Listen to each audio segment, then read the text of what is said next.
കൃഷിദീപത്തിൻ്റെ ഏറ്റവും പുതിയ അധ്യായത്തിലേക്ക് സ്വാഗതം. ഇന്ന് നമ്മൾ നിൽക്കുന്നത് കല്ലുവഴി മില്ലുംപടിയിലാണ്. ഇവിടെ നമ്മൾ വരാൻ പ്രത്യേകമായിട്ടൊരു കാരണമുണ്ട്. ഇവിടെ ഒരു ഫുഡ് ഫോറസ്റ്റ് ഒരുക്കിയിരിക്കുകയാണ് അനില എന്ന് പറയുന്ന ഒരു മാഡം.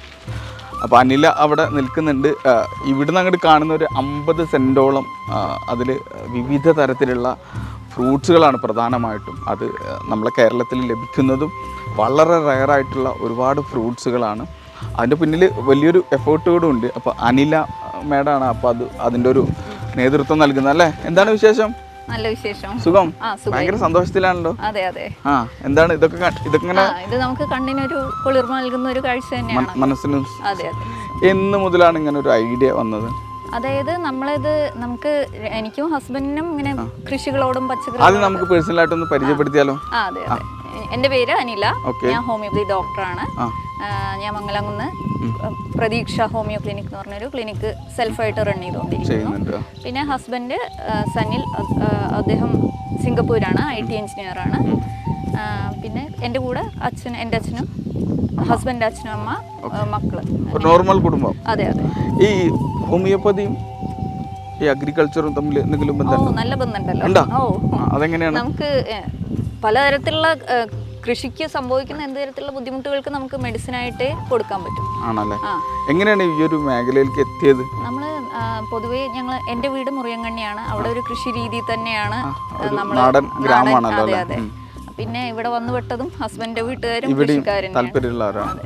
അപ്പോൾ നമുക്ക് ഹസ്ബൻഡിനും എനിക്കും അങ്ങനെ എന്തെങ്കിലും ഞങ്ങൾ ആദ്യം വിചാരിച്ചിരുന്ന ഈ ഒരു ഏരിയ മാത്രം, ഇത്രയും ഏരിയ ഫ്രൂട്ട്സ് ആക്കാം. എല്ലാവിധ ഫ്രൂട്ട്സും നമ്മുടെ വീട്ടിൽ തന്നെ വേണം. മക്കളൊക്കെ ഉണ്ടല്ലോ, അപ്പോൾ എല്ലാവർക്കും അതെ നമ്മുടെ വീട്ടിൽ തന്നെ ഇങ്ങനെ ഉണ്ടാക്കാം എന്നുള്ള ലെവലിൽ തുടങ്ങി. ഇതിൻ്റെ അടുത്ത സെക്ഷൻ നമ്മൾ തെങ്ങ് നടാം, താഴത്തെ സെക്ഷൻ കവുങ്ങ് നടാം, അങ്ങനെയാണ് പ്ലാൻ ചെയ്തിരുന്നത്. പിന്നെ അതിനനുസരിച്ച് നമ്മൾ ലെവൽ ചെയ്യുകയും ചെയ്തു, തട്ടാക്കി വിട്ടു. അപ്പോഴാണ് ഹസ്ബൻഡ് ഇങ്ങനെ ഒരു പദ്ധതി ഉണ്ടെന്ന് പറഞ്ഞപ്പോൾ അദ്ദേഹം ഒരു ഫ്രണ്ടിനോട് സംസാരിച്ചു. അപ്പോൾ അവർ ശ്രീകൃഷ്ണപുരത്ത് ഇങ്ങനെ ഫുഡ് ഫോറസ്റ്റ് ഇങ്ങനെ ഒരു പദ്ധതി ചെയ്യുന്ന ആൾക്കാരുണ്ട്, അവരൊന്ന് സംസാരിച്ച് നോക്കൂ എന്ന് പറഞ്ഞു. ഞങ്ങൾ അവിടെ ചെന്നു, സംസാരിച്ചപ്പോൾ ഞങ്ങൾക്ക് അവരുടെ നിലപാടുകളെല്ലാം നമ്മൾ ആഗ്രഹിക്കുന്ന ഒരു മെത്തേഡ് പോലെ തോന്നി. അപ്പോൾ അവരാണ് ഇവിടെ വന്ന് നമുക്ക് ഇവിടെ ഇങ്ങനെ ഒരു സ്ലോപ്പ് പോലെ അങ്ങ് ചെയ്യാം, തട്ടാക്കിയാൽ നിങ്ങൾക്ക് ഇറങ്ങാനും പോകാനും. അന്ന് നമുക്ക് അത്ര ബുദ്ധിമുട്ട് മനസ്സിലായില്ലായിരുന്നു. പക്ഷെ ചെയ്ത് കഴിഞ്ഞപ്പോൾ സംഭവം ഉപകാരം എന്താണെന്ന് നന്നായി മനസ്സിലായി. കാരണം വയസ്സായവരല്ലേ ഇവരൊക്കെ, അവർക്ക് സുഖമായി ഇറങ്ങി പോയി വരാൻ പറ്റും. അപ്പോൾ അവർ പറഞ്ഞു ഇങ്ങനെ തെങ്ങ് ഒരു സെക്ഷൻ അങ്ങനെ വേണ്ട, നമുക്ക് ജൈവ വൈവിധ്യത്തോടു കൂടി തന്നെ ഈ സംഭവം ചെയ്യാം, നമ്മൾക്ക് പ്രകൃതിക്ക് ഇണങ്ങുന്ന തരത്തിൽ ചെയ്യുന്നതാണ് ഏറ്റവും നല്ല. ഇപ്പോൾ നമ്മുടെ നാട്ടിൽ നഷ്ടപ്പെട്ടുകൊണ്ടിരിക്കുന്ന സംഭവം അതാണ്. അപ്പോൾ എല്ലാ തരം നമ്മൾ ആദ്യം മനസ്സിൽ എന്താ വിചാരിക്കുക, നാട്ടിലൊന്നും കിട്ടാത്ത എല്ലാ സാധനങ്ങളും നമ്മുടെ വീട്ടിൽ വേണം. അങ്ങനെയാണ് നമ്മുടെ മനസ്സിലും അങ്ങനെയാണ് ഉണ്ടാവുക. പക്ഷെ അങ്ങനെ ചിന്തിക്കരുത്, നമ്മുടെ നാട്ടിൽ കിട്ടുന്ന എല്ലാ സാധനങ്ങളും നമ്മുടെ വീട്ടിൽ വേണം. അതുപോലെ തന്നെ നിങ്ങൾക്ക് ഇഷ്ടമുള്ള പുറമേയുള്ള സാധനങ്ങളൊക്കെ നിങ്ങൾ ഇൻക്ലൂഡ് ചെയ്തോളൂ, നിങ്ങൾക്ക് സ്ഥലം ഉണ്ടല്ലോ, അപ്പോൾ എല്ലാം നമുക്ക് ഇൻക്ലൂഡ് ചെയ്യാം. പക്ഷേ അവർ ഒരു കറക്റ്റ് സ്പേസിങ് വേണം. നിറയെ അവിടെ ഇവിടെയും കുത്തിത്തിരിക്കൊന്നും നമുക്ക് വെക്കാൻ പറ്റില്ല. പ്ലാനിങ് കറക്റ്റായിട്ട് അവരിങ്ങനെ നമ്മുടെ സ്ഥലം കാണിച്ചു കൊടുത്തപ്പോൾ തന്നെ അവർ ഫസ്റ്റ് കൊണ്ടുവന്ന് JCB വെച്ച് മൊത്തം നല്ല ലെവലിൽ ക്ലിയർ ആക്കി, ലെവൽ ചെയ്ത് തന്നു. അതൊക്കെ വളരെ പെട്ടെന്ന് ക്വിക്കായിട്ടുള്ള പെട്ടെന്നുള്ള പരിപാടിയാണ്. അധിക സമയമൊന്നും അതിനെടുത്തില്ല. 2 ദിവസം കൊണ്ട് അവരിത് മൊത്തം റെഡിയാക്കി. പിന്നെ ലൈൻ ഇട്ടു. അങ്ങനെ ലൈൻ ഇട്ടിട്ട് കുറ്റി തറയ്ക്കും. ഓരോ ഏരിയയിൽ ഏതൊക്കെ നടണം അവർ കുറ്റി വരെ തറച്ചു പോയി. ഓരോ ചെടിയും തമ്മിൽ ഏതാണ്ട് ഒരു 10 അടിയുടെ ഗ്യാപ്പിലാണ് സംഭവം നടുന്നത്. പിന്നെ അതുപോലെ നടുന്നതിലും നമ്മൾ ഓരോ സൈസിനനുസരിച്ച് അവർ പ്ലാന്റ്സിനെ ഡിവൈഡ് ചെയ്യും. ആദ്യം big size, medium size, small size അങ്ങനെ ഡിവൈഡ് ചെയ്യും. അങ്ങനെ ഡിവൈഡ് ചെയ്തിട്ട് ഓരോന്നിനും ഓരോ പൊസിഷനിങ് ഉണ്ട്. 2 ബിഗ് അടുത്ത് വരില്ല. അതായത് നമ്മുടെ ഒരു ബിഗ് വളർന്ന അതിന്റെ ഗ്യാപ്പിൽ അങ്ങനെ വളരാൻ പറ്റിയ ചെടികളായിട്ട് അവർ ഡിവൈഡ് ചെയ്ത് നമുക്ക് തന്നു. നമുക്ക് പ്ലാന്റ്സ് ഒക്കെ നമ്മുടെ ഇഷ്ടത്തിന് വെക്കാം. അവർ ഐഡിയ പറഞ്ഞു, ഇന്ന പ്ലാന്റ്സ് ആണ് സ്മോൾ, ഇന്ന ബിഗ് വരും, ഏതാണ്ട് ഒരു ഐഡിയ പറഞ്ഞു തന്നു. അപ്പോൾ നമ്മളുടെ ഫ്രണ്ട്സൊക്കെ ആയിട്ട് ഇതുമായിട്ട് കൃഷിയായിട്ട് താല്പര്യമുള്ള ആളുകളുണ്ടല്ലോ, അങ്ങനെ ചില ആളുകളായിട്ട് സംസാരിച്ച് അവർ പറഞ്ഞു തന്നു നമുക്ക് പറ്റിയ പ്ലാന്റ്സും ചെടികളും. എല്ലാവരുടെ സഹകരണത്തോടു കൂടി കുറെ ആളുകളുടെ അല്ലേ ഒരു ഇതുണ്ട് ഇതില്. ഇതാണ് വീടിന്റെ പുറകുവശത്തായിട്ടാണ് 50 50 സെന്റ് ആണ് നമ്മൾ ഈ കാര്യങ്ങൾ ചെയ്തത്. അതിന് താഴെ ഒരു 15 സെന്റ് കവുങ്ങും വാഴയും മാത്രമല്ല. ഇപ്പൊ ഇവിടെ നമ്മൾ ഏറ്റവും ഫസ്റ്റ് ആയിട്ട് പ്ലാൻ ചെയ്തിട്ടുള്ളത് എന്താണ് ഈ ഒരു ഏരിയയിൽ? നമ്മൾ അതാണ് പറഞ്ഞത്, അങ്ങനെ ഒന്നും ഫിക്സഡ് അല്ല. ഇപ്പൊ ഇവിടെ ഈ ഒരു ഏരിയയിൽ എന്തൊക്കെ ഉണ്ട്? ഇപ്പൊ നമ്മൾ അവിടെ ഫസ്റ്റ് സ്റ്റാർട്ട് ചെയ്തിരിക്കുന്ന എലഞ്ഞി എന്ന് പറഞ്ഞൊരു, അത് നമുക്ക് അങ്ങോട്ട് പോയല്ലോ. എലഞ്ഞിന്ന് തുടങ്ങാം അല്ലേ? എലഞ്ഞി ശരിക്കും എന്തിന്, എന്താണ്? കാഴ്ചക്ക് ഭംഗിക്ക് വേണ്ടി. അതുകൊണ്ട് നമുക്ക് പ്രത്യേകിച്ച് ഈ കാണുന്നതാണോ ഈ ചെടി? ഇതാണ് എലഞ്ഞി. എലഞ്ഞി പൂമരം പൂത്തു എന്നൊക്കെ പറയും അല്ലേ? അപ്പൊ നമ്മൾ എൻട്രി ചെയ്യുമ്പോൾ നമുക്ക് ആ ഒരു നല്ല സന്തോഷം. ഇതിലെന്താണ് ഇതിന്റെ ഒരു ഔട്ട്പുട്ട് എന്താണ് ഈ എലഞ്ഞിന്റെ? എലഞ്ഞി ആ ഒരു അവര് സജസ്റ്റ് ചെയ്ത ഒരു മരമാണ്. നമുക്ക് ഇതിനെ പറ്റി അറിയൊന്നുമില്ലായിരുന്നു. നമുക്ക് ഒരു ഇങ്ങനെ ഒരു ഏരിയ കാണുമ്പോൾ തന്നെ ഒരു സന്തോഷവും മനസ്സിന് സമാധാനം കിട്ടുന്ന ഒരു ചെടി എന്നുള്ള പോലെയാണ് അവര് വെച്ചിരിക്കുന്നത്. അങ്ങനെ പറ്റുമായിരിക്കും. നമുക്ക് ഇതൊക്കെ വന്നപ്പോ തന്നെ നല്ല സന്തോഷമാണ്. മനസ്സിനൊരു കുളിർമയുള്ള കാര്യങ്ങളാണല്ലോ ഈ പച്ച. ഏറ്റവും കൂടുതൽ ഈ ഒരു മേഖലയിലേക്ക് വരാൻ സപ്പോർട്ട് ചെയ്തത് ആരാണ്? അത് രണ്ട് പാരന്റ്സ് രണ്ടുപേരും എനിക്ക് തോന്നി നമ്മുടെ പുറകെ അവര് വന്നപ്പോഴേ എനിക്ക് തോന്നി അവരുടെ ഒരു സപ്പോർട്ട് തന്നെ കൂടുതലല്ലേ. പിന്നെ ഇതിനെല്ലാം കൂടെ നിൽക്കാൻ ഹസ്ബൻഡ് എല്ലാ തരത്തിലും. ഈ നമ്മളെ ഈ ഒരു വശത്ത് ഹോമിയോപ്പതി, ഒരു വശത്ത് അഗ്രികൾച്ചർ, ഇത് രണ്ടും കൂടി ഇങ്ങനെ മാനേജ് ചെയ്ത് പോകുന്നുണ്ടോ? സമയം കിട്ടുന്നുണ്ടോ ഇഷ്ടം പോലെ? തീർച്ചയായിട്ടും. ഇത് പിന്നെ നമ്മൾ ഈ ഫസ്റ്റ് ചെയ്യുന്ന പ്രോസസ്സുകൾക്ക് ഇതിന് സമയം വേണ്ടു. ബാക്കിയെല്ലാം ഇപ്പൊ ഇവിടെ നിങ്ങൾക്ക് കാണുമ്പോൾ ഇവിടെ മൊത്തം കാട് പോലെയാണ്. നമുക്ക് അതാണ് ഫുഡ് ഫോറസ്റ്റ്. പക്ഷെ അതിലൊന്നും കാടല്ല, എല്ലാം നമ്മൾ പാകി, എല്ലാം സീഡ്സ് എല്ലാം നമ്മൾ ഇട്ട് വന്ന ചെടികളാണ്. ഒന്നും കാട് പോലെ ഒരു പുല്ല് പോലും എക്സ്ട്രാ വരില്ല. കാരണം എല്ലാം നമുക്ക്, പിന്നെ അതുപോലെ ഇതിൽ നട്ടിരിക്കുന്ന ഓരോന്നും ഓരോ ഇടവേളകൾ അനുസരിച്ച് നമുക്ക് അതെ. അതില് ആദ്യം നമുക്ക് ഇലക്കറികൾക്കുള്ള സാധനങ്ങൾ കിട്ടും. ചീര, പയറ്, അതൊക്കെ നമുക്ക് ആദ്യം തോരനൊക്കെ വെച്ച് ആദ്യം അതിന് വേണ്ടിയിട്ട് യൂസ് ചെയ്യാം. അതുപോലെ സൈഡിൽ കൂടെ ഇപ്പൊ നമ്മൾ കണ്ടോ ചെടി, ഇതാ വെണ്ട നിൽക്കുന്നു. വെണ്ടയില് കായ ഇപ്പൊ ഞങ്ങൾ പറിച്ചുള്ളൂ. ഇതില് വെണ്ടയ്ക്ക് എല്ലാം ഉണ്ടായിരുന്നു. ഇത് കണ്ടോ, മുളക് നിറയെ ഉണ്ടായിരുന്നു. ഇത് മോനാണോ? ഇത് വലിയ മോൻ. എന്താ പേര്? നിഷാൻ. എത്രയല്ലേ പഠിക്കുന്നേ? ഈ ഇതിലെന്തൊക്കെ ഉണ്ട്? നിഷാന്റെ കയ്യൊപ്പ് പതിച്ച് എന്തൊക്കെ ചെയ്യാറുണ്ട് ഇവിടെ? അത് ശരി. സൈക്കിൾ ഇങ്ങനെ ചവിട്ടും, പറിക്കും. വെള്ളം നനക്കോ? ഇല്ല. അപ്പൊ അങ്ങനെ നനക്കാൻ പറയാറില്ല. വെള്ളത്തിന് നമ്മൾ ഡ്രിപ്പ് ഇറിഗേഷൻ ചെയ്തിട്ടുണ്ട്. നമ്മൾ വെച്ച സമയം, അതായത് ഇത് ഏപ്രിൽ ലാസ്റ്റ്, ഏപ്രിൽ 29-നാണ് നമ്മൾ നട്ടത്. ഈ ഏപ്രിലാണ് നട്ടത്. അപ്പോൾ വളരെ നിയർ ആയിട്ട്. അതെ, 2 മാസമായിട്ടുള്ളൂ. അപ്പോൾ ആ സമയം നല്ല വെയിലല്ലേ, അപ്പൊ നമുക്ക് ഇത്രയും ഏരിയ നനയ്ക്കുക എന്നുള്ളത് പ്രാക്ടിക്കലൈസ് ചെയ്യാം. അപ്പൊ അത് എവിടെയാണ് നമുക്ക് കാണാൻ പറ്റുന്നത്? അതെല്ലാം ഇപ്പൊ മഴ പെയ്ത സമയത്ത് അവരെടുത്ത് കണ്ടോ ചുറ്റി വെച്ചിരിക്കുന്ന കമ്പ്. നമുക്ക് അതിന് ഏകദേശം എത്ര എക്സ്പെൻസ് വന്നിട്ടുണ്ട്? അതിന് വലിയ നമ്മള് പൊതുവെ എക്സ്പെക്ട് ചെയ്ത ഒരു എക്സ്പെൻസ് ഉണ്ടായിരുന്നില്ല. ഏതാണ്ട് ഒരു 30,000 ഇതല്ലേ ഒരു 30,000 അതിനുള്ള ചെലവായിട്ടുള്ളൂ. അത്രേ ഉള്ളൂ. അതെ. ശരിക്കും നമുക്ക് സ്ഥലം ഇത്രയും, നമുക്കൊരു സ്ഥലത്തിന്റെ അവൈലബിലിറ്റി ഉണ്ടെങ്കിൽ ആർക്കും ഈസി ആയിട്ട് സ്ഥലമൊന്നും വേണ്ട, നമുക്ക് ഇത്രയും സ്ഥലം അവൈലബിൾ ഉള്ളതുകൊണ്ടല്ലേ, അതുകൊണ്ടാണ് നമ്മൾ ഇത്രയും ചെയ്തത്. ശരിക്കും നമ്മളൊരു 20 സെന്റിൽ ചെയ്യാനാണ് പ്ലാൻ ഉണ്ടായിരുന്നത്. അപ്പൊ അവര് ഇത്രയും നല്ലൊരു സ്ഥലം, പിന്നെ ഈ വ്യൂ ഭയങ്കര പാടം, ഇവിടുന്ന് അങ്ങോട്ട് താഴെ ഇറങ്ങിയ പാടാണ്, പിന്നെ എല്ലാം കൊണ്ടും നല്ല സ്ഥലമാണ്. നിങ്ങൾക്ക് ഇത് ചെയ്താൽ ഇപ്പൊ നമ്മൾ ആ ഏരിയ മൊത്തം തെങ്ങ് വെക്കാമെന്ന് പറഞ്ഞപ്പോൾ അവര് നമുക്ക് ഇതില് ഇടയിൽ കൂടെ മിക്സ് ചെയ്ത് ഈ ഒരു ഏരിയയില് നമുക്ക് ഇവിടെ നോക്കിക്കഴിഞ്ഞാൽ വെറും കാട് പോലെ അല്ലേ, പച്ചപ്പ് മാത്രമേ ഉള്ളൂ. ഇതില് വാഴ ഞാൻ കണ്ടു, എനിക്ക് അറിയുന്നത്. ഇതിനിടയിൽ ഒരു റംബൂട്ടാൻ നിൽക്കുന്നുണ്ട്. ചോളണ്ടാ? ഇത് മൊത്തം ചോളം, ഇത് ഉണ്ടായിരിക്കുന്നു കാണുന്നുണ്ട്. ചോളം കണ്ടാ? നിറയെ ബേബി കോൺ ആയിട്ടുണ്ട്. ഇത് സ്വീറ്റ് ആണോ അതോ അല്ല നോർമൽ കോൺ? ഇത് എത്രത്തോളം ഉണ്ട് ഇവിടെ? ഈ കോണ് മാത്രം? കോൺ ഇഷ്ടംപോലെ സീഡ് വെതറി വിട്ടാണ്, അങ്ങനെയാണ്. അത് മൊത്തം പടർന്ന് നിറയെ ഉണ്ടായിട്ടുണ്ട്. വേറെ എന്തൊക്കെയുണ്ട് ഇവിടെ? ഇത് റംബൂട്ടാൻ. റംബൂട്ടാൻ ഇപ്പൊ ഏറ്റവും ഭയങ്കര എക്സ്പെൻസീവ് ആയിട്ട് നിൽക്കുന്ന ഒരു ഫ്രൂട്ടാണ്. അതെ. ഇതെങ്ങനെയാ നടുന്നതെന്ന് പറഞ്ഞാൽ ഇതിന് ചുറ്റുമാണ് നമ്മൾ ഈ സീഡ്സ് എല്ലാം ഇട്ടിരിക്കുന്നത്. കുറെ പയറുകള്, ചീര, ഉഴുന്ന്, ഉലുവ. പക്ഷെ അതൊക്കെ ഒരു നിശ്ചിത ഒരു പ്ലാൻഡ് ആയിട്ടാണ് ചെയ്തിട്ടുള്ളത് അല്ലേ, അല്ലാതെ നമ്മള് വെറുതെ നട്ടിരിക്കന്നെ. അതിനെ ഈ നടാത്ത ഏരിയകളിൽ സ്പ്രെഡ് ചെയ്തിട്ടിരിക്കുകയാണ്. ആ ഏരിയയിൽ കാട് കെട്ടരുത്. വേറെ എന്തൊക്കെയുണ്ട് ഈ ഒരു നമ്മുടെ ഈ ഒരു ഏരിയയിൽ കാണിക്കാൻ? ഇതില് റംബൂട്ടാൻ ഉണ്ട്. ഇവിടുന്ന് അങ്ങോട്ട് അത് ആ പൊങ്ങിക്കുന്നുണ്ടോ മുരിങ്ങ. പിന്നെ ഇതിൽ നട്ടിരിക്കുന്ന പ്ലാവാണ്. ഫസ്റ്റ് വൺ നോർമൽ പ്ലാവാണ് അത്. വിയറ്റ്നാമേളി ഈ പെട്ടെന്ന് ഉണ്ടാവുന്ന അങ്ങനത്തെ ഉണ്ട്. പിന്നെ ഗംലെസ് ജാക്ക്. ഇതെന്താണ് സാധനം? ഏതാ പറയുന്നത്? ഇത് നമ്മുടെ ചോളത്തിന്റെ ഇത് നമുക്ക് യൂസ് ചെയ്യാൻ പറ്റാത്ത സാധനം. അത് നമ്മൾ പൂവൊക്കെ ഉണ്ടാവുമല്ലോ, അതുപോലെ ചോളത്തിന്റെ എന്തൊരു കതിര് വന്ന് പിന്നെ പൂവാവുന്ന പോലെ ഉണ്ടായിരിക്കുന്ന സാധനം. അത് ശരിയാ. ശരി. ഇവിടെ എനിക്കൊണ്ട് ചീര അല്ലേ? ചീര ഉണ്ട്. ഇത് ചീരയാണോ? അല്ലല്ല, ചീരയൊക്കെ ഇപ്പൊ ഈ മഴയൊക്കെ പെയ്ത് ചീരയുടെ ഒക്കെ സീസൺ കഴിഞ്ഞു. ഇപ്പൊ നമ്മള് ശരിക്കും പറഞ്ഞാൽ നമ്മള് ഫ്രൂട്ട്സ് പുറത്തുനിന്ന് മേടിക്കാറുണ്ടോ? വാങ്ങിക്കാറുണ്ട്. ഇവിടെ മക്കളൊക്കെ ഉള്ളതുകൊണ്ട് നമ്മൾ ഫ്രൂട്ട്സ് ഇപ്പല്ലേ നട്ടത്. അതെ.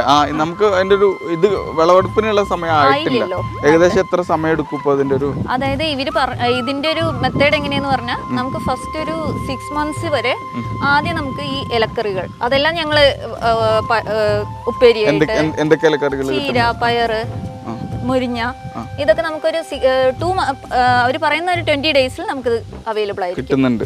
കിട്ടും ചെയ്തു. ഞങ്ങൾ ഫുഡ് കഴിക്കുന്നത് ഇവിടുത്തെ. അതെ. നമ്മള് പച്ചക്കറി ഒന്നും വാങ്ങാറില്ല. ഇന്നെന്താണ്? ഇന്ന് നമ്മൾ പയറുപ്പേരി. അപ്പൊ ഞങ്ങൾക്ക് ഉണ്ടാവോ? അപ്പൊ നമുക്ക് കഴിച്ചിട്ട് പോവാം അല്ലേ? ഇന്ന് പയറുപ്പേരി ഉണ്ട്. പിന്നെ സാമ്പാർ, ഇവിടുത്തെ വെണ്ടയ്ക്കൊക്കെ വെച്ച് സാമ്പാർ ഉണ്ടാക്കി. ഈ പച്ചക്കറിയിൽ എന്തൊക്കെ ഉണ്ട് നമുക്ക് ഇവിടുന്ന് കിട്ടാനായിട്ട്? ഇവിടെ ഇപ്പൊ നമ്മൾ വെച്ച സമയം മഴ പെയ്തതുകൊണ്ട് നട്ട കുറച്ച് സാധനങ്ങളൊക്കെ മിസ്സായിട്ടുണ്ട്. മെയിൻ ആയിട്ട് ഞങ്ങൾ വഴുതന, വെണ്ട അതൊക്കെ അവിടെ ചിലതൊക്കെ ഉണ്ടായിട്ടുണ്ട്. പച്ചമുളക്, തക്കാളി വെച്ചൊക്കെ പോയല്ലേ. ഈ മഴ നമ്മളെ എത്രത്തോളം ബാധിച്ചിട്ടുണ്ട്? ഇപ്പൊ ഒരു പ്രോപ്പർ ആയിട്ടുള്ള മഴ അല്ല കിട്ടിയിട്ടുള്ളതെന്ന് തോന്നുന്നു അല്ലേ? അതെ. ഏത് രീതിയിലാണ് ബാധിച്ചിട്ടുള്ളത്? ഈ ഏരിയ എന്ന് പറഞ്ഞാൽ നമ്മളുടെ കുറച്ച് പാടം ഏരിയയാണ്. അപ്പൊ ഉറവുള്ള ഏരിയ, വെള്ളം തന്നെ നിറയെ കയറി വരും. പക്ഷെ നമുക്ക് ഒറ്റ ചെടി പോയിട്ടില്ല. ഇങ്ങനെ ഈ ഒരു സെറ്റ് ചെയ്ത ഒരു മെത്തേഡ് വഴി അവർ ഈ മണ്ണിലേക്ക് തന്നെ വെള്ളം ഇറങ്ങണം. ആ രീതിയിലാണ് നമുക്ക് വെള്ളം നിന്ന് ബുദ്ധിമുട്ടുള്ളത് ഈ തെങ്ങും കുഴികൾ. അത് കുഴിയായിട്ടല്ലേ, അപ്പൊ അതിൽ ഉറവ് മേലേക്ക് വരും. അത്ര അതുകൊണ്ട് ചെടി നശിച്ചിട്ടൊന്നുമില്ല. അതൊരു പീരീഡ് കഴിഞ്ഞാൽ പറ്റിപ്പോകുന്നു. പിന്നെ കണ്ടിന്യൂസ് ആയിട്ട് മഴ പെയ്യുന്നില്ല. ഒരു 10 ദിവസം ഗ്യാപ്പ് നിൽക്കുന്നുണ്ട് അല്ലേ? ഇവിടെ ഇതൊക്കെ നോർമൽ വാഴകൾ തന്നെയാണ്. അത് എല്ലാ വെറൈറ്റി വാഴയാണ്. ഇതൊക്കെ ഏതാ വാഴ? ഇത് അങ്ങനെ എനിക്കറിയില്ല. കദളി കദളിയുടെ കുറച്ച് ഡിഫറെന്റ് ആയിട്ട് ഇവിടെ ഇതെന്താണ്? മാവാണ്. നോർമൽ ആണോ? ഈ ഒരു ഏരിയയിൽ തന്നെ ഒരു 1000-ഓളം മാവുകള് മാത്രം കൃഷി ചെയ്യുന്ന ഒരാള് ഉണ്ട്, അറിയോ? കേട്ടിട്ടുണ്ട്. എന്താ പേര്? സ്വാമിയാണ്. നമ്മൾ തന്നെ ഈ കൃഷിദീപത്തിൽ തന്നെ വന്ന് ഭയങ്കര വൈറലായിട്ടുള്ളൊരു ഈ മാവ് മാത്രമാണ് ആളുടെ കടമ്പഴിപ്പുറം ഭാഗത്ത്. അപ്പം എനിക്ക് തോന്നുന്നു ഈ ഒരു ഏരിയയിലാണ് നമ്മൾ കൃഷിദീപം തുടങ്ങിയിട്ട് എനിക്ക് തോന്നുന്നു ഏകദേശം 2-3 വർഷമായിട്ടുണ്ടാവും. ഏറ്റവും അധികം നമ്മുടെ ഈ ശ്രീകൃഷ്ണപുരം ഭാഗത്തു നിന്നാണ് നമ്മൾ എപ്പിസോഡുകൾ ചെയ്തിട്ടുള്ളത്. അപ്പൊ അതിനർത്ഥം ഇവിടെയാണ് ഏറ്റവും അധികം കർഷകർ ഉള്ളതെന്നാണ്. നിറയെ ആളുകൾ. പക്ഷെ നമ്മൾ ഇങ്ങനെ ഒരു മെത്തേഡ് ഇവിടെ ആരും അങ്ങനെ അധികം ചെയ്തിട്ടില്ല. ഇങ്ങനെ ഒരു സംഗതി ഫുഡ് ഫോറസ്റ്റ് എന്നുള്ള രീതിയിൽ ഇങ്ങനെ ഈ മിക്സഡ് ആയിട്ട് ആരും അങ്ങനെ ചെയ്തിട്ടില്ല. ഇത് ഓരോന്നിനും തണലാവുന്ന തരത്തിൽ മറ്റേ ചെടിയെ വളർത്തുക എന്നുള്ള പോലെയാണ് അവർ. എപ്പോഴാണ് ഇതിനൊരു സമയം? എങ്ങനെയാണ് ഒരു ഡെയിലി റുട്ടീൻ വരുന്നത്? നമുക്ക് ഇതിപ്പോ രാവിലെ നമ്മൾ നേരത്തെ എഴുന്നേൽക്കുന്ന സമയത്ത് നമുക്ക് വേണ്ട സാധനങ്ങൾ വന്ന് പറിച്ചു കൊണ്ടുപോകുന്നവരെ ഇവിടുന്നാണ്. പച്ചമുളക് മുതലെല്ലാം ഞാൻ അനില മാഡത്തിന്റെ ഒരു ഡെയിലി റുട്ടീനാണ് ചോദിച്ചത്. എങ്ങനെയാണ് ദിവസം? രാവിലെ എഴുന്നേറ്റ് നമ്മള് ബാക്കി കാര്യങ്ങളൊക്കെ കഴിഞ്ഞ് കറിക്ക് വേണ്ടതൊക്കെ ഇവിടുന്ന് നമ്മൾ പറിച്ചു കൊണ്ടുപോകും. അത് കഴിഞ്ഞ് നമുക്ക് ഇപ്പൊ അച്ഛൻ ഞങ്ങളുടെ കൂടെയാണ് അച്ഛൻ താമസം. പക്ഷേ മുറിയങ്കണ്ണിയാണ്. അപ്പൊ അച്ഛൻ അവിടെ കൃഷിയും സംഭവങ്ങളൊക്കെ ഉണ്ട്. അവിടെ വേറെ കൃഷിയുണ്ട്. അവിടെ ഇത്തിരി കൂടി കാര്യപ്പെട്ട കൃഷികൾ, അച്ഛൻ ബിസിനസ് ഓറിയന്റഡ് ആയിട്ടുള്ള കൃഷികൾ, അതായത് വാഴ, ചേന അങ്ങനത്തെയൊക്കെ ഇത്തിരി കൂടി നിറയെ അത് മാത്രം നട്ടുണ്ടാക്കുന്നതാണ്.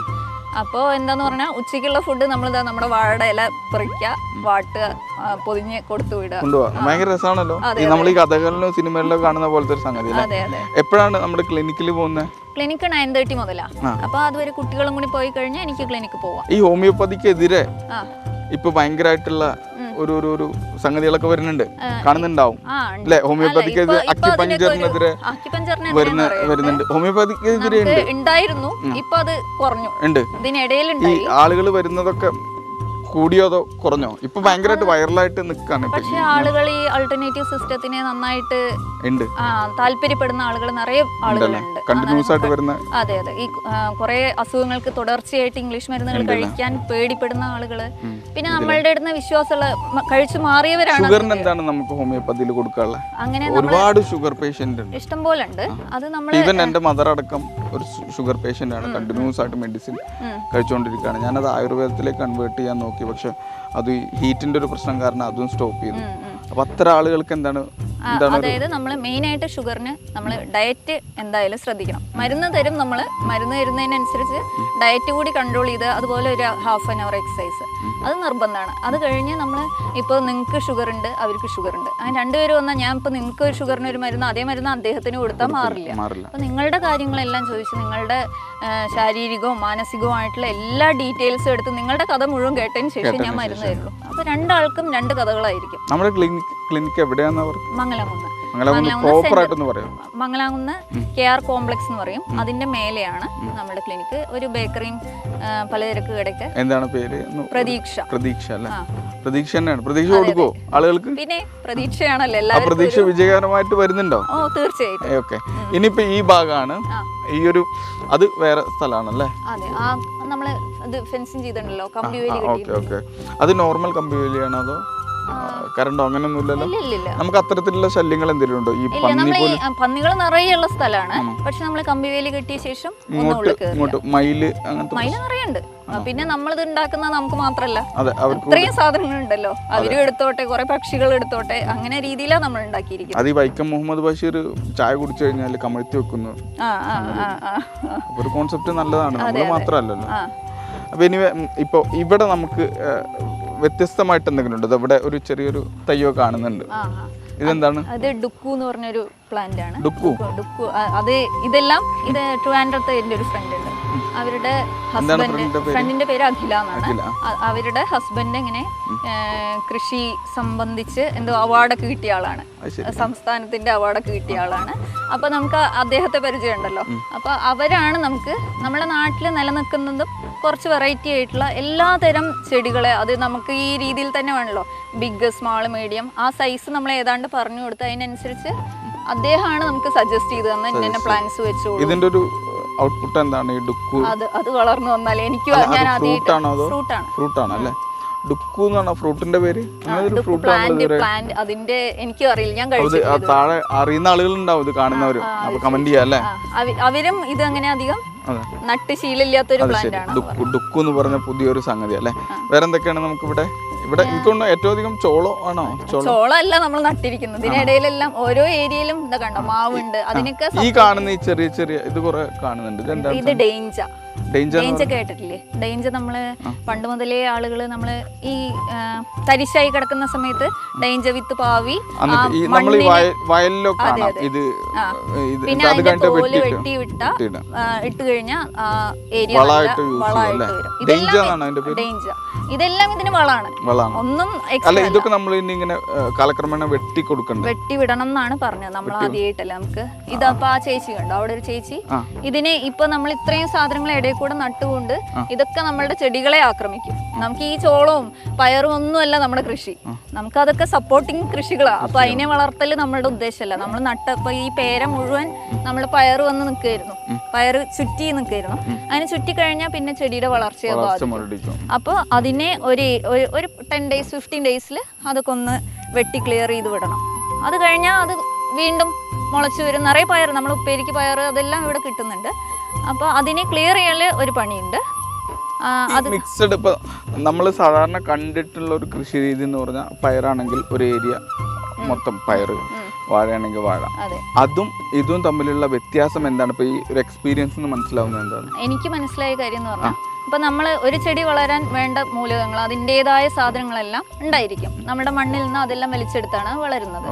അപ്പോൾ നമ്മളിപ്പോൾ പയർ മാത്രം നട്ടു കഴിഞ്ഞാൽ ആ ഏരിയയിൽ അതിന് വേണ്ട സാധനങ്ങളെല്ലാം വലിച്ചെടുത്ത് ആ സാധനങ്ങൾ അത് അവിടെ ഡെഫിഷ്യൻ്റ് ആയി വരുമല്ലോ കുറച്ച് സമയം കഴിഞ്ഞാൽ. ഇപ്പൊ ഇവര് ഇത്രയും വെറൈറ്റി ഓഫ് ജൈവ വൈവിധ്യം തന്നെ പലതരത്തിലുള്ള ഇതിൽ നിന്ന് ഞാൻ വിചാരിച്ചിരുന്നു ഇതൊക്കെ വളർത്തുമ്പോൾ ആ മൂലകങ്ങളും ഇതൊക്കെ ഇത് വലിച്ചെടുക്കുമല്ലോ, പിന്നെ മണ്ണൊക്കെ നശിച്ചു പോവില്ലെന്നാണ് ഞാൻ വിചാരിച്ചിരുന്നത് ആദ്യം. പക്ഷെ അതൊക്കെ നമ്മുടെ മണ്ണിന് കിട്ടും. ഇത് അവിടെ പ്രൊഡ്യൂസ് ആയിക്കൊണ്ടിരിക്കും. ഇത് ഇതിൽ തന്നെ നമ്മൾ വെട്ടി വളമൊക്കെ അതിൽ തന്നെ ഇടല്ലേ. ഇപ്പൊ ഈ പയറൊക്കെ മണ്ണിന് ഗുണമാണ്. ഇതൊക്കെ അതിനുള്ള ഇനി അതിന് നമ്മൾ ആദ്യം നട്ട സമയത്ത് ഒരു കമ്പോസ്റ്റ് അവരെന്നെ പ്രിപ്പയർ ചെയ്ത് തന്നാണ്. വേണേൽ നമുക്ക് പ്രിപ്പയർ എന്താണ് കമ്പോസ്റ്റിന്റെ ഒരു രീതി, അങ്ങനെ എന്താണ് അതിന്റെ പ്രൊസീജിയർ? അതൊരു 2 months വെച്ച് ഉണ്ടാക്കേണ്ട ഒരു പരിപാടിയാണ്. അതായത് ഇങ്ങനെ ഒരു നിരപ്പായ ഒരു സ്ഥലത്ത് അവര് കുറേ സാധനങ്ങൾ ഉണ്ട് അതില്. ചാണകപ്പൊടി, ചാണകം, ആട്ടിൻകാഷ്ടം, കോഴിക്കാട്ടം, പിന്നെ റോക്ക് ഫോസ്ഫേറ്റ് എന്ന് പറഞ്ഞൊരു സാധനമുണ്ട്, പിന്നെന്താ ശർക്കര നമ്മളെല്ലാത്തിലും ഈ മീനൊക്കെ ഉപയോഗിക്കാറുണ്ടല്ലോ. മീനൊക്കെ ഇതിലവരിടുന്നതായിട്ട് പറയുന്നില്ല. ജൈവ സാധനങ്ങൾ ഈ തോലും ഇതൊക്കെ വെട്ടി അങ്ങനെ മേൽമണ്ണാണ് മെയിൻ ആയിട്ടുള്ള സാധനം. അങ്ങനെ എല്ലാം കൂടി സെറ്റ് ചെയ്ത് അതൊരു 2 മാസത്തോളം അവർ അതിന്റെ പിന്നാലെ നടന്നുണ്ടാക്കിയെടുക്കണം. പക്ഷെ അതിന്റെ എഫക്റ്റ് നമുക്ക് ഇത്രയുണ്ട് എന്നുള്ളത് നമ്മുടെ ഓരോ കമ്പോസ്റ്റ് ഇട്ട വാഴയും കമ്പോസ്റ്റ് താഴെയും നമ്മൾ കമ്പോസ്റ്റ് ഇട്ടിട്ടില്ല. ആ വാഴയുടെ സൈസ് കണ്ടാൽ തന്നെ നമുക്കറിയാം. നല്ല വ്യത്യാസം ഉണ്ട്. ഒട്ടുമിക്ക സംഗതികളൊക്കെ ഉണ്ട്. കടയിൽ പോണ്ട, കച്ചവടം പൂട്ടിക്കും. നമ്മളുടെ വീട്ടിലും പിന്നെ ഇതാണോ ഉള്ളു ഈ സംഗതി അല്ലേ? ഇതിനകത്താണോ സംഗതി വരുന്നത്? ആണോ? ഇത് എത്രത്തോളം നമ്മൾ വെച്ചിട്ടുണ്ട്? അത് അവിടെയൊക്കെ കണ്ടല്ലോ, നിറയെ ഉണ്ട്. അത് നമുക്ക് ഇത് നമ്മൾ കൃഷിക്ക് വേണ്ടി നട്ടൊന്നുമല്ല. ഇത് ചെടികൾക്കുള്ള വളമായി നട്ട തന്നെയാണ്. പക്ഷെ നിറയെ ഉണ്ടായിട്ടുണ്ട്. ഇതെങ്ങനെയാണ് ഇതിന്റെ ഒരു പ്രോസസ്സ് പറഞ്ഞ് എള്ളാക്കി മാറ്റുന്ന ഒരു സംഗതി? ഇത് ഇത്തിരി കൂടി വലുതായി കുറച്ച് നാളും കൂടി ഇതായി കഴിഞ്ഞാൽ വലുതാവും. പിന്നെ മൂപ്പായി കഴിഞ്ഞു വെച്ചാൽ വെട്ടി ഉണക്കി, പിന്നെ ഇപ്പം അമ്മ പറഞ്ഞു തന്ന അങ്ങനെ നമ്മൾ കുറച്ച് നേരം ഉണക്കാൻ ഇടുക, കുറച്ച് വെയിലത്തിടുക. അത് കഴിഞ്ഞിട്ട് നന്നായിട്ട് ഒന്നിലേലും അടിച്ചിട്ട് ആ എള്ള് മാത്രം പുറത്തെടുത്ത് അങ്ങനെ മാറ്റി വെക്കും. അതിന് മാത്രമുള്ള എള്ള് നമുക്ക് ഉണ്ടാവും ഉണ്ടെന്നാണ് ഇപ്പൊ അമ്മ പറയുന്നത്. ഞാൻ ഇതൊക്കെ വേസ്റ്റ് ആണെന്ന് കരുതിയിരുന്നു. ഇതൊരു 5 നാരായ എള്ള് ഇവിടെ ഉണ്ടല്ലോ എന്ന് അമ്മ പറയുന്നത്. അവർക്കറിയുന്നുണ്ടാവും. ഇപ്പൊ നമുക്ക് സപ്പോർട്ട് ചെയ്യാനായിട്ട് എത്ര ജോലിക്കാര് ഒരു ദിവസം ജോലി ചെയ്യുന്നുണ്ട് ഇവിടെ? നമുക്ക് ഇവിടെ ഒരാളും ഇല്ല. ഇത് 15 days ഇങ്ങനെ ആ ചേച്ചി വരും. ആ ചേച്ചി വന്ന് നമുക്ക് അതിന് സമയം കിട്ടില്ല. ഇത് നമുക്കേ ചെയ്യാവുന്നതേ ഉള്ളൂ. നടക്കുന്ന സമയത്ത് ക്ലിയർ ചെയ്ത് വിടാനുള്ളതേ ഉള്ളൂ. പക്ഷെ നമ്മളുടെ എന്താണ് അവർ ചെയ്തുകൊണ്ടിരിക്കുന്നത്? നമുക്ക് അങ്ങോട്ട് പോകാലോ. എന്താണ് ഒരു പ്രോസസ്സ് എന്ന് നോക്കാം. എനിക്ക് തോന്നുന്നു ഈ ഇടയിലുള്ള സംഗതികൾ വെട്ടിക്കളയണം. അതന്നെ നമ്മളുടെ ചെടിയുടെ ചുറ്റുള്ളതിനെ. ഇതിപ്പോ നമ്മള് 2ാമത്തെ സ്റ്റെപ്പിലേക്ക് അല്ലേ? അതെ, ഇവിടെ വെറും കവുങ്ങും വാഴയും മാത്രമേ ഉള്ളൂ. വാഴയാണ് ഇനി അങ്ങോട്ട്. അവിടെ ഇറങ്ങാൻ ചിലപ്പോ അവിടെ മണ്ണിങ്ങനെ പൂന്താൻ സാധ്യത ഉണ്ട്. ചേച്ചി ഇവിടെ എന്താണ് വിശേഷം? ഇങ്ങോട്ട് വരുമോ? ചേച്ചി അതികഠിനമായിട്ടുള്ള ജോലിയിലാണ് അല്ലേ? അവരെന്താണ് ചെയ്തുകൊണ്ടിരിക്കുന്നത് അവിടെ? അവര് ഇപ്പൊ നമ്മള് ഇതിലിതാക്കണ്ടോ, ഇതാണ് നമ്മളുടെ ഇതിലെ കൃഷി ശരിക്കും ഈ കവുങ്ങാണ്. പക്ഷെ ഇതിന് ചുറ്റും ഇത്രയും സാധനങ്ങളുണ്ട്. അപ്പൊ ഇതെന്താന്ന് പറഞ്ഞാൽ ശരിക്കും ലൈവ് മൾച്ചറിങ് എന്ന് പറയും. അത് ലൈവ് ഷെയ്ഡിങ് പോലെ. ഇത് നമ്മള് സാധാരണ എന്താ ചെയ്യുക, നമ്മളൊരു ചെടി നട്ടു കഴിഞ്ഞാൽ കുറെ പൊതയൊക്കെ വെച്ച് കൊടുക്കും. അങ്ങനെയല്ലേ, അത് വളരാൻ വേണ്ടി നമ്മൾ വെയിലൊക്കെ വല്ലാതെ തട്ടാതിരിക്കാൻ വേണ്ടി അങ്ങനെ ചെയ്യുന്നു. പക്ഷെ ഇവരെന്ത് ചെയ്യുന്ന പറഞ്ഞാൽ ഇതിലെന്ത് ചെയ്തിരിക്കുന്ന പറഞ്ഞാൽ നമ്മൾ കുറേ വിത്തുകൾ നട്ട് തന്നെ മുളച്ചു വന്ന് അത് ഇതിനൊരു തണലായിട്ട് മാറും. ആ തണലിലാണ് ഇത് വളരുക. പക്ഷെ ഒരു സമയം കഴിഞ്ഞാൽ തണലായി കഴിഞ്ഞാൽ ചെടി വളരില്ലല്ലോ. അപ്പൊ നമുക്ക് ഈ തണല് ഈ വളർന്ന് ഇതിനെ തടസ്സമായി നിൽക്കുന്നതിനൊക്കെ ഒന്ന് പൊട്ടിച്ച് വെക്കും. അതുകൊണ്ട് നമ്മൾ പെറിച്ച് കളയൊന്നല്ല ചെയ്യുന്നത്. അതുകൊണ്ട് നമുക്ക് ഈ ഒരു 15 days ആകുമ്പോൾ വീണ്ടും വളരും. അപ്പൊ നമ്മൾ വീണ്ടും അതിനെ പൊട്ടിച്ചു കൊടുക്കും. ചേച്ചി വരൂ. എന്താണ് വിശേഷം? എന്താ പേര്? ലീല. ഇവിടെ ഇങ്ങനെ ഇടയ്ക്ക് വന്നിട്ട് കാര്യങ്ങളൊക്കെ ചെയ്യൂല്ലേ? എന്താണ് ഇപ്പൊ ചെയ്തുകൊണ്ടിരിക്കണേ? ഈ കവുങ്ങിന്റെ ചുറ്റുള്ള തടസ്സങ്ങൾ നീക്കിട്ട് കൃഷിപ്പണിക്ക് അറിയോ? അറിയാം.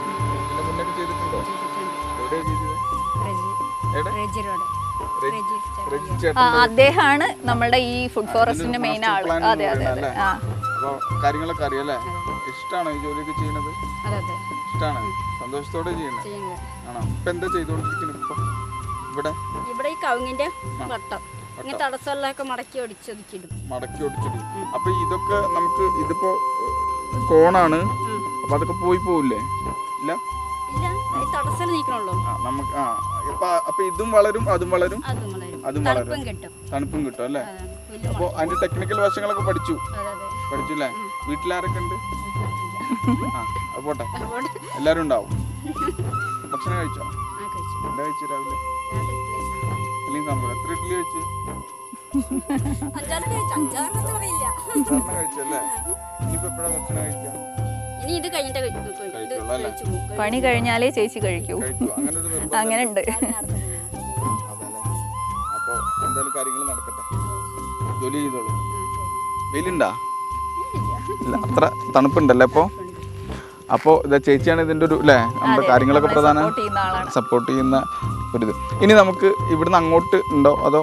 അവിടെ കമ്പിവേലി കെട്ടിയിട്ടുണ്ടല്ലോ, ആ ഒരു ഏരിയ വരെ നമ്മളുടെ സ്ഥലമുള്ളൂ. ഇതുവരെ ആ ഇത്രയും സംഗതികളെ നമ്മുടെ ഇല്ലേ. ഇതിലിപ്പോൾ നമുക്ക് അപ്പോൾ ഒരു കണക്കുണ്ടാവും എത്ര പ്ലാന്റുകൾ നമ്മൾ മൊത്തത്തിൽ നമ്മളൊരു 240 പ്ലാന്റ്സ് മൊത്തം ഉണ്ട്. ഇത് മൊത്തം ഇത് 240 അതൊന്ന് മനസ്സിൽ വരുന്ന പ്ലാൻ പ്രധാന. ഇപ്പം നമുക്ക് എല്ലാം കൂടി ഇപ്പം ഇങ്ങനെ മിക്സ് ആയതുകൊണ്ട് നമുക്ക് എല്ലാം കൂടി കാണിച്ചു കൊടുക്കൽ പോസിബിൾ അല്ല. ഇപ്പം ഏതൊക്കെ ഉണ്ടെന്ന് പ്രധാനമായിട്ടുള്ളൊരു എക്സൈറ്റിംഗ് ആയിട്ടുള്ള സംഗതികൾ എന്തെങ്കിലും ഉണ്ടോ?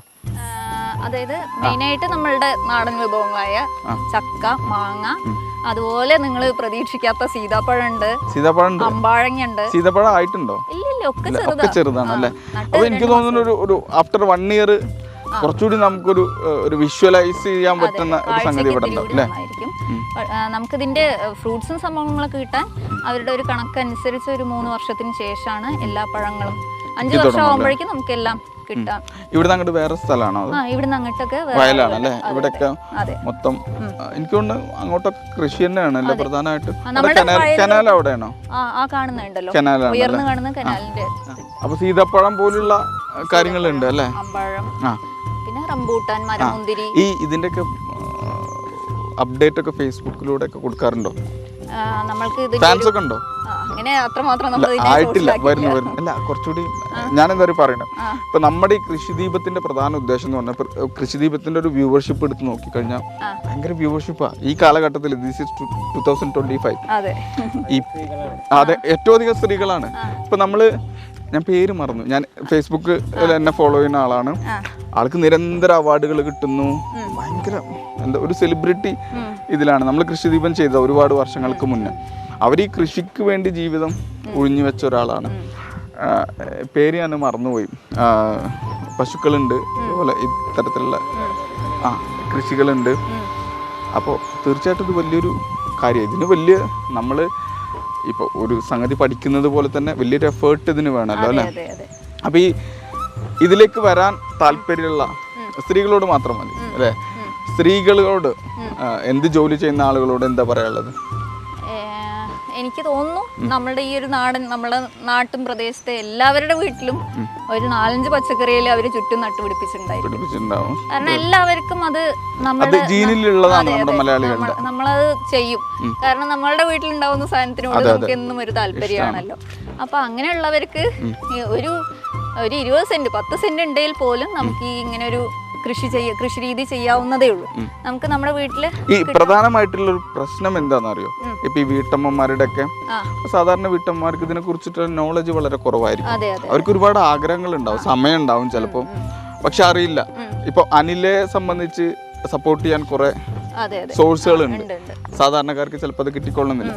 അത്രക്കാർക്ക് ഏത് രീതിയിലുള്ള സഹായമാണ് അനിലയുടെ ഭാഗത്തുനിന്ന് കിട്ടാൻ സാധ്യത? മെയിൻ ആയിട്ട് ആർക്കും വന്നാൽ നമുക്ക് ഇവിടെ വന്ന് കണ്ട് ഇതിന്റെ ഒരു ഗുണങ്ങളും. ഇവിടേക്ക് വരുന്ന ഒരു കറക്റ്റ് റൂട്ട് എന്ന് പറയാൻ പറ്റും? നമ്മൾ മംഗലാംകുന്ന് വഴി വരുമ്പോൾ കറക്റ്റ് ആയിട്ട് കല്ലുവഴി. മംഗലാംകുന്ന് എന്ന് പറഞ്ഞാൽ പാലക്കാട് റൂട്ടിലുള്ള ഒരു പാലക്കാട് ഒരു ജംഗ്ഷനാണ്. പാലക്കാട് നിന്ന് വരുമ്പോൾ ചെർപ്പളശ്ശേരി നിന്ന് വരുമ്പോൾ മണ്ണാർക്കാട് നിന്ന് വരുമ്പോൾ ഒക്കെ ഉള്ള ഒരു ജംഗ്ഷനാണ് ഈ മംഗലാംകുന്ന്. ഈ മംഗലാംകുന്ന് നിന്ന് നമ്മളുടെ ഇവിടേക്ക് ഒരു 4 കിലോമീറ്റർ ഉള്ളൂ. 4 kilometre Millumpadi Kalluvazhi Millumpadi bus stop. അവിടെ നമ്മുടെ വീട്ടുപേരൊക്കെ എന്താണ്? ഞെട്ടത്ത് മയൂഖം എന്നാണ് ഞങ്ങളിട്ടിരിക്കുന്ന പേര്. നമ്മുടെ കുടുംബ പേര് ഇവിടെ നമ്മളെ ഞെട്ടത്ത് എന്നൊക്കെ ചോദിച്ചു കഴിഞ്ഞാൽ അറിയാം.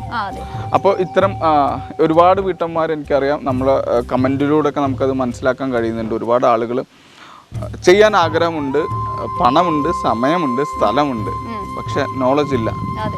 they don't know how to get the information. ആ ഒരു പ്രശ്നം. അപ്പോൾ അത്തരത്തിലുള്ള ആളുകൾക്ക് ഇവിടെ നേരിട്ട് വന്ന് കാണാം.